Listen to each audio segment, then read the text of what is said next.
Gepleýär Azatlyk Radiosu. Habarlar günnäli gepleşigimizi men Sähra dowam etdirýärin. Aşgabatda ýagynly günleriň artmagy bilen döwlet kärhanalary tarapyndan hödürlenýän IP we kabel telewizionanyň hili yaramazlaşyp, telekanallary tomoşa etmek mümkinçiligi çäklendi. Indi 2 hepde goly wagt bäri paýtagtda gar ýagmyrly howa dowam edýär. Şondan bäri telekanallaryň tas ählisine diýenýaly tomoşa edip bolanok. Ekrandaky suratlar bulaşýar, hiç sada saýgaryp bolanok ýa-da ulak perdäni ýyrtyp gelýän ses çykýar. Käbir telekanallaryň ýüzünde-de signal ýok diýen ýazygy peýda bolýar diýip Azatlyk Radiosynyň Aşgabatdaky habarçylarynyň biri gurrun berdi. 9 ýanwarda anonim şertde habarlaşan habarçynyň tasdiklamagyna görä, bu näsazlyklar hem ýerli hem de daşary ýurt telekanallaryna degişlidir. Şeýle-de bu näsazlygyň düzedilmegini sorap, Türkmen Telekomyň degişli idaralaryna ýüzlenen ýaşaýjylary jogapkär resmiler bizde günä ýok. Ähli problema Sputnikde diýip jogap berýärler. Galy berse-de habarçy ýerli ýaşaýjylara salgylanyp, Türkmen Telekomyň degişli idaralar tarapyndan iýerilen we ilata mut hyzmat etmeli ustalaryň aglabasynyň näsazlygy bejerip bilmeýändigini aýdýar. Türkmen Telekomyň käbir işgärleri munyň sebäplerini işe alynýan ustalaryň 3-den 2 böleginiň bu ugur boýunça biliminiň ussatlygynyň ýoklugy bilen düşündirýärler diýip habarçy belledi. Şol bir wagtda dol öz başdak işleýän ustalaryň näsazlygy adatça ýarym sagatda düzedýändigini ýöne bu ustalary çağırmaga ýaşaýjylaryň aglabasynyň maddi gurbunyň çatmaýandygyny hem sözüniň üstüne goşdy.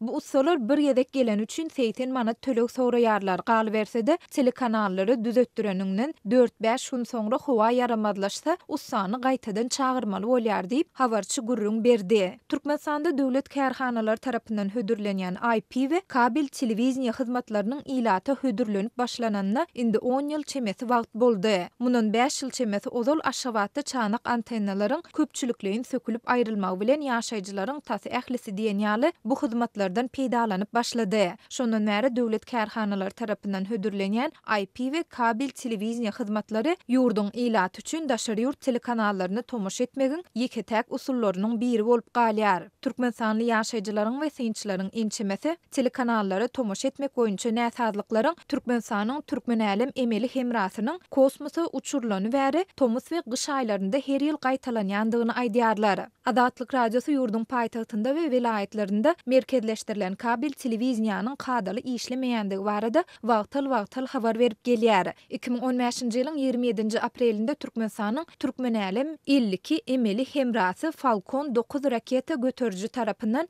orbita çykarylanda Türkmen häkimetleri onuň milli teleradio gepleşikleriň efire berilişiniň hiliniň ýokarlandyrylmagyna, şeýle-de gün efirde gepleşik geçirmek we internetiň ýokary hilli sistemasyny ýola goýmak işlerine güýçli itergi bermegine garaşylýandygyny mälim edipdiler. Emma aradan 4 ýyla goly wagtyň geçendigine garamadan ýurtda ilaty hödürlenýän kabel telewizionyň we internetiň hili heniden pes bolmagynda galýar. Türkmen döwlet habarlar gullanyň 2017-nji ýylyň 21-nji dekabrynda beren maglumatyna görä 2018-2024-nji ýyllarda ýurduň kosmos ulgamyny ösdürmäge hem de onuň işini kämilleşdirmäge 1 milliard 300 milyon manat ýagny 370 milyon Amerikan dollarynyň gowrak möçberde maýa goýumlary gönükdirler.